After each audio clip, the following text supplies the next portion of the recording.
À l'occasion de l'entrée de la Grèce dans l'Organisation internationale de la francophonie, TV5 présente les États généraux de la francophonie en Grèce. Athènes, du 2 au 5 décembre 2004. Είχα την ευκαιρία να μάθω γαλλικά από πολύ μικρός στο Γαλλικό Ινστιτούτο της Θεσσαλονίκης, γιατί συμπτωματικά η οικογένειά μου τότε κατοικούσε ακριβώς απέναντι από το λεγόμενο lycée.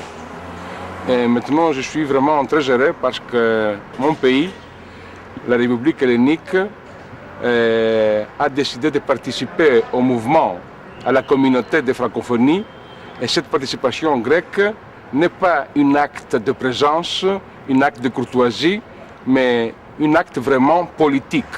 Le français m'a séduit dès mon enfance quand j'ai commencé à l'apprendre. Ce qui m'a séduit, c'est la précision de la langue française. Par sa structure et sa philosophie interne est proche du grec. De l'autre côté, j'ai appris que le français, je saisis que le français c'est la langue en partage d'un monde très dynamique de cette communauté des pays francophones qui ont le privilège de partager des valeurs communes et avoir l'opportunité des échanges culturels, économiques et sociaux très efficaces dans le monde moderne. Aujourd'hui, dans le Parlement européen, je fais un combat pour le français. Ce n'est pas un combat pour la France seulement. Ce n'est pas un combat contre l'anglais. C'est un combat pour la pluralité des langues, pour la diversité culturelle. Mon engagement est plutôt une attitude contre le parler unique, contre le monolinguisme de l'anglais, qui pourrait nous conduire à l'homme unidimensionnel. Mon engagement est un combat, une revendication pour l'expression, pour la liberté d'expression et le respect de la pluralité. Il s'agit là d'une exigence morale et d'une nécessité politique. Le français, je ne l'ai pas appris comme ça dans un institut ou dans l'école. Je l'ai appris à la maison avec ma grand-mère qui était élève d'Octave Merlier. Et je peux dire que l'apprentissage du français était un apprentissage d'une manière de réfléchir, d'une manière de penser les choses. La francophonie, étymologiquement, est un mot très symbolique. Franc-parler, c'est parler franchement, parler la vérité, parler librement.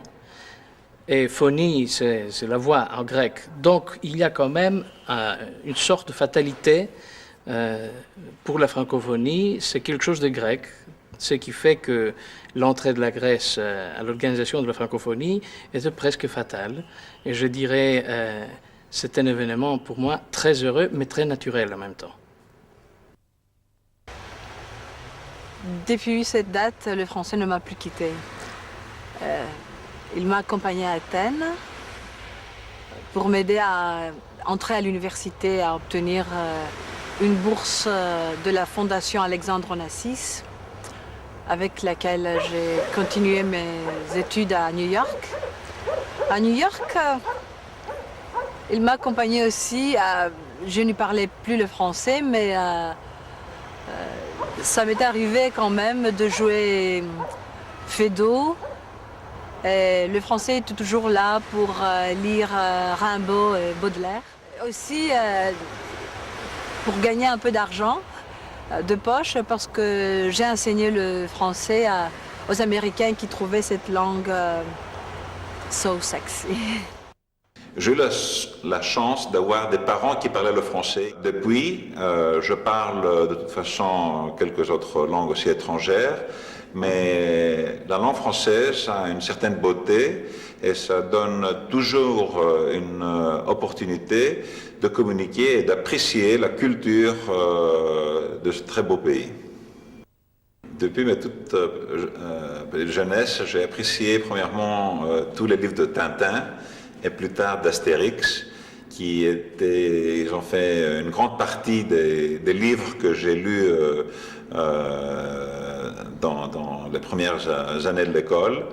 Et plus tard, c'est clair que la chanson française a joué un rôle important pendant mon adolescence et mes premiers amours.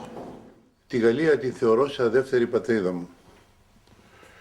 Τη Γαλλία την επιλέξαμε μαζί με τη γυναίκα μου για να ολοκληρώσουμε τις σπουδές μας. Εγώ τελείωσα στο Κονσερβατουάρ των Παρισίων και η γυναίκα μου μετά εργάστηκε στο Hôpital Curie. Εκεί δημιουργήσαμε την οικογένειά μας. Εκεί γεννήθηκαν τα δύο παιδιά μας, η Μαργαρίτα και ο Γιώργος. Εκεί έγραψα το μεγαλύτερο μέρος του μουσικού μου έργου. Ενδεικτικά λέω ότι από τα 100 τραγούδια που τραγουδούν οι Έλληνες, τα 80 τα έχω γράψει στο Παρίσι. Αυτό δείχνει τη μεγάλη αγάπη που είχαμε και πόσο καλά αισθανόμεθα σε αυτή την καταπληκτική πόλη. Αργότερα, την εποχή της Χούντας, με έβγαλαν από τη φυλακή Γάλλοι. Ο Σερβάν Σερεμπέρ ήρθε με ένα γαλλικό αεροπλάνο του Ντασό και με απήγαγε και πήγα στην πατρίδα, στην Γαλλία, που όπως είπα τελειώσα σαν δεύτερη πατρίδα μου. Αργότερα πάλι με αεροπλάνο γαλλικό απήγαγαν από την Αθήνα πάλι και μετά μέσω Σμύρνης στην οικογένειά μου. Ζήσαμε σε όλη την περίοδο της Χούντας και μπορώ να πω ότι βρήκαμε θαλπορή και κατανόηση από τον πρώτο και τελευταίο Γάλλο μέχρι τον πρώτο πρόεδρο, τον πρώτο Γάλλο, τον πρόεδρο της Δημοκρατίας. Ένα από τα σημαντικότερες χαρές της ζωής μου ήταν η φιλία μου με τον Φρανσουά Μιτεράν, τον οποίον φιλοξένησα. Είχα τη χαρά και την τιμή να τον φιλοξενήσω εδώ, στο εξοχικό μας σπίτι στην Κόρινθο. Αυτή τη μεγάλη αγάπη τη μεταδώσαμε στα παιδιά μας και στα εγγόνια μας. Και θα παρακαλέσω την εγγονή μου, τη Μυρτώ, η οποία σπουδάζει εδώ σε γαλλικό σχολείο, να μας πει το λόγο για τον οποίο και αυτή αγαπάει τη Γαλλία και την κουλτούρα της. Si j'ai à dire quelque chose sur la France, c'est qu'elle doit être très fière de sa civilisation, de sa culture et de ses institutions. Malgré que je n'ai pas eu encore l'occasion de visiter ce pays, j'ai appris par mes grands-parents et mon père qui est né en France, mon école, le lycée franco-hellénique, la culture et l'histoire française. J'aime la langue française car elle est poétique et très mélodique. Et on me dit que c'est un très beau pays, touristique, et c'est pour cela que je voudrais le visiter le plus vite possible. Je remercie ma famille qui m'a inscrite dans une école française où j'apprends aussi bien la langue grecque que la langue française. Et voilà. Τα γαλλικά για μένα ήταν η πρώτη μου γλώσσα. Έμαθα πρώτα γαλλικά και μετά ελληνικά. Γεννήθηκα στο Παρίσι από Έλληνες γονείς και είχα δύο επιλογές. Ή να μιλάω και στα επόμενα χρόνια της ζωής μου, ou alors je parle français comme ça avec l'accent de mes parents. Προσπάθησα να μάθω τα ελληνικά στην Γαλλία, διότι μου έδωσε την ευκαιρία να μάθω και την γλώσσα των γονιών μου, αυτή η χώρα, και να μάθω τα γαλλικά στην ίδια τη χώρα στην οποία είχα γεννηθεί και στην οποία μεγάλωσα ουσιαστικά. Τα γαλλικά για μένα δεν είναι μόνο μια γλώσσα ρομαντική, αυτή που βλέπουμε στις συζητήσεις, η γλώσσα του σαλονιού, η γλώσσα της πολιτιστικής ιδιαιτερότητας.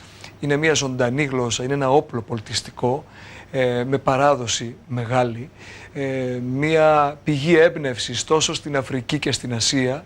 Εγώ υποστηρίζω τα γαλλικά και πάντοτε θα μιλώ γαλλικά. Je suis donc pour la francophonie, et c'est vrai que la francophonie m'a ouvert des portes énormes, et je pense qu'elle concerne bien plus que la France, énormément de pays et tous les continents du monde. Donc, parler français, c'est pas un ordre, c'est un plaisir.